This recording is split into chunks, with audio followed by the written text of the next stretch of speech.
Hey guys, Civilord here, back again with another action figure review. Today we'll be taking a look at the Masters of the Universe Origins X Thundercats Deluxe, is it? Skel-Ra slash Mumm-Ra the Ever-Living, because let's face it, that's what everyone's going to display this guy as unless they buy two of them. That said, this of course brought to us by the fine folks over at Mattel and ye old Amazon, who had him for the best price of $29.90 something, probably 97, because God forbid they just charge $30. What difference is 3 cents going to make? I ask you, really? But very happy to have this guy. It's a very cool figure. I like the concept, but like most people out there in YouTube toy space, gonna keep him as Mumm-Ra. So, with that being said, why don't we cut right to the chase and get into the meat and taters of this review and take a look-see at all Skel-Ra has to offer in terms of accessories, starting off with these big old cardboard collectible trading cards here. Was this a McFarlane review? And said you do get the paper. It shows you how to take this guy apart and put him back together again. You can Humpty Dumpty it up, I guess, but there you go. I'm sure there are bios on the back, but everyone knows who Mumm-Ra is. Skel-Ra, on the other hand, I guess, is something from a comic from like 10 years ago. So that is interesting. But of course, we can't have Skel-Ra without a Skeletor head. Unfortunately, no hinged jaw on this, but very nice looking Skeletor skull. So if you wanted to use this on Origins as like a bald, no hood Skeletor, you very well could. I think the Masterverse Havoc Throne Skeletor's hood would probably fit over this, but I don't have that handy to test right now. That said, of course, you switch him to Skel-Ra, you also have to switch the attire. So we got the harness with the ram horns and these Skeletor kind of shoulder pieces. Probably a Batwing Havoc logo on the chest there. And this is like the first Origins He-Man. You gotta pop the torso apart to get this off. And same thing goes for this belt piece. Very cool belt piece. Kind of want to use these with somebody, but don't know who that could be. But that is what you get for Skel-Ra. But for Mumm-Ra and Skel-Ra both, I guess, you do get the sort of Plundar, or Plundar. It does not split apart like the Super 7 one. No, my Super 7 sort of Plundar does split apart because I heated it. And now it's a break-apart sword with 2 pieces. But, you know, he holds it fine. Nice tight grip on that thing. That's what she said. But speaking of the Super 7 Mumm-Ra, why don't we move this guy over a minute? We'll bring in the Super 7 Mumm-Ra, because this is the comparison most people care about. And I'm sure somebody out there is going to be like, you're not going to show him alongside the Battle Cat Man and the Chitara you already reviewed? That's lazy. Well, guess what, Buster? So are you, in some instances. Okay, so cut your boys some slack. It is like 5 a.m. as the time I'm recording this, okay? And last I checked, this is a free show. So, there is the Super 7 Mumm-Ra. Pan up a little bit so you can see his noggin. And while I thought this Mattel one was going to be a little closer to the height of this guy, he does at least go a little bit past his shoulder if you count the top of his crown. But this Super 7 Mumm-Ra is like the penultimate Mumm-Ra. Sculpted by the 4 Horsemen. A little more articulated, not by a ton, but a little more articulated. He's got the ab crunch and whatnot. But yeah, very, very awesome figure. Was a figure of the year, whatever year he came out. I want to say it's 2023 he came out, so well over 2 years ago now. Very happy to have him lumbering over my Thundercats collection. And of course he does have the wired cape, which in the show it's supposed to be red on the outside and black on the inside. I'm assuming that's like a shading technique. That's why it's like that.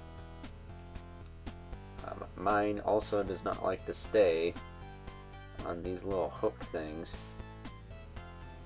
It does have a tendency to pop off, but that's neither here nor there. I'd rather it pop off than pull the little hook things out. I'll also say his grip hands do not stay in. And his sword of Plundar is actually not on his person. I just realized that now. I feel stupid.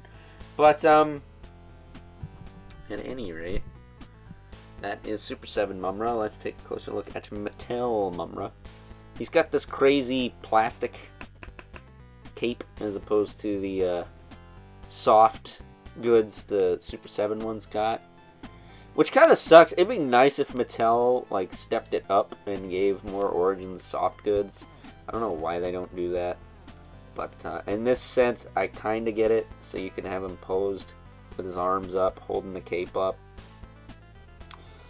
But one thing about the arms, he's very naked. He's supposed to have a bicep bracer here, and then wrist bracers on this side and this side. Now, the wrist bracers, I can tell you a method to get those on here without spending a ton of money. The Masterverse King Grayskull, his bracers would probably fit this guy's colors the best, since they're a little bit more of a dull gold, silver, whatever. I cannot remember offhand.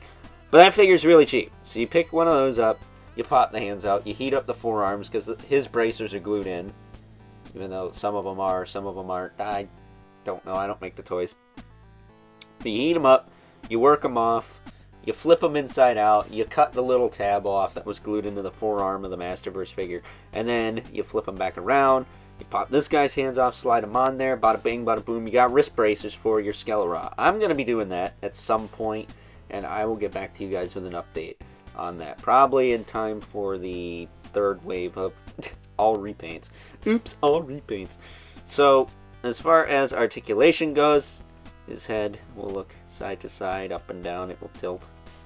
All that good stuff. His arms will go up, back down, they'll rotate forward and back. Single jointed elbow with rotation. Swivel hinge wrists, those work fine. He does have a waist cut.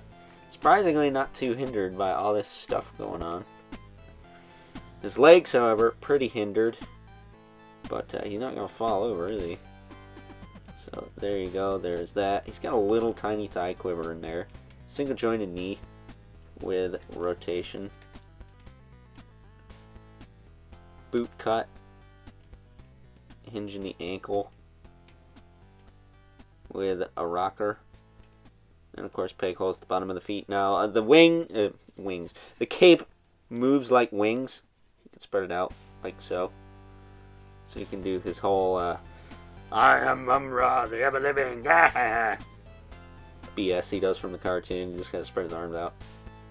Like so. And this little bicep bandage piece, that was kind of a pain in the butt to get on there. You really had to push it past the forearm. Speaking of the forearm, on mine anyways, he had a little bit of a schmutz mark right here. But I cleaned that up something good. Like, it's barely even noticeable anymore. He's got a little bit of that over here, but I'm not too futzed about it. If I really am, I can file it down, cleaned up. But there you go. There is Mumra, the Ever-Living, in Origins form. Because for some reason, we gotta have freaking Skeletor cosplaying as every 80s villain. I just mentioned this in the Skeletor Megatron review. Like, are we gonna get him as like every 80s villain? That'd be kind of hilarious. But I guess time will tell. I'm sure they'll run out of options eventually, or just properties people care about. I doubt we'll see Skeletor as frickin' David Xanatos from Gargoyles anytime soon. Although I think he would mesh better with, I don't know, the Archmage, who's a bit of a deep cut, even if you are a Gargoyles fan. But putting Mumra back up so we can bring in our two regulars. The Mythic Legion's Brother Mandibilith right here. And the infamous Spawn probably towers over him. No, they're almost the same height. So this guy's a big figure. He's like 7 inches tall. So that's pretty cool. I don't know how he compares to Slacker And the Krang, I want to say the Krang fully combined is bigger than this guy, but do not quote me on that, because he was made for like the old Origins style. This is the new Origins style, which is, again, something I wish they did with the Transformer figures. They're supposed to be, you know, crossed over with robots. Shouldn't they be bigger than a regular Origins release? I don't know. Like I said, I don't make the toys. But what I do know is this guy is definitely a card-carrying member of the Men in Red and Black Club. So there is that.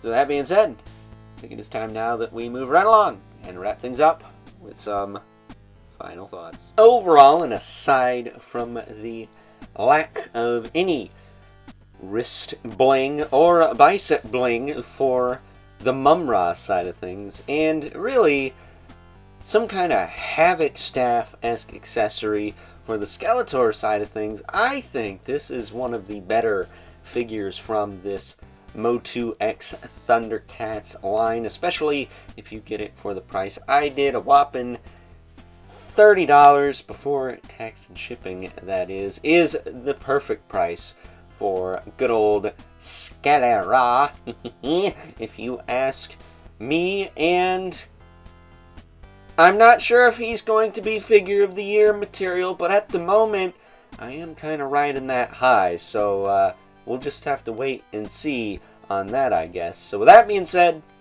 hope you guys enjoyed this review. Until next time, I'll catch you guys later.